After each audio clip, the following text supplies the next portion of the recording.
Have you ever faced a wall so high, so impossible, that you felt you'd never get through it? Maybe it was a dream that kept getting delayed, a fear you couldn't shake, a habit you couldn't break. The people of Israel knew what that felt like. After 40 long years of wandering in the wilderness, they finally stood at the edge of the promised land. But there was one massive obstacle standing in their way: Jericho, a powerful city surrounded by walls so thick and strong they were said to be impenetrable. But what happened next would prove that when God gives the command, no wall can stand. Jericho was no ordinary city. According to Joshua 6, its walls were so fortified that no one could enter or leave. These weren't just fences. They were colossal stone barriers. Some historians say the outer wall was 6 feet thick, with an inner wall even more massive, and houses actually built into the walls themselves. From a human point of view, conquering Jericho seemed impossible.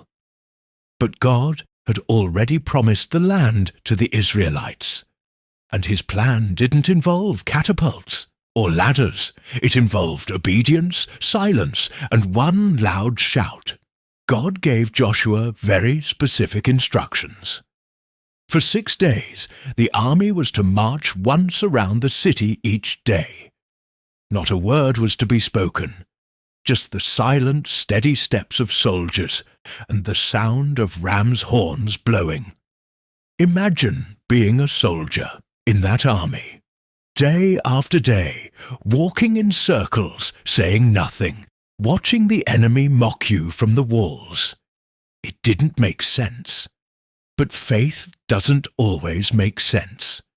Sometimes God tests our obedience in the silence before he shows his power in the shout. Then came the 7th day. This time God told them to march around the city 7 times. On the 7th lap, the priests blew the trumpets, and Joshua gave the command, "Shout, for the Lord has given you the city." And in that moment, with one loud shout, the mighty walls of Jericho collapsed. Not because of military strength, not because of human strategy, but because of divine power responding to radical obedience and faith. What seemed impossible fell flat, simply because God said it would. The shout wasn't magical, it was meaningful. It was a declaration of trust. It was the sound of faith released after days of disciplined obedience. The Israelites didn't shout, hoping something might happen.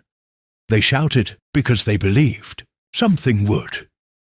And that's a powerful lesson for us today. Some of the walls in your life won't fall by force. They'll fall by faith. Not by your effort, but by your surrender to God's strategy. Are you facing a wall today? A wall of anxiety, addiction, doubt, or disappointment? Maybe God is asking you to walk in obedience even when it seems pointless. Maybe He's preparing your faith for a breakthrough that doesn't look like anything you expected. Don't give up on day 6. Don't stop short on the 7th lap. Your shout might be the final step before the wall falls. Because when God is involved, even the strongest walls can crumble at the sound of faith. So remember this: the walls of Jericho didn't fall because of noise. They fell because of faith-filled obedience. And that same God who brought down those walls is still bringing down walls today. Whatever you're facing, stay faithful. Keep walking, keep trusting. Because sometimes your victory is just one shout away.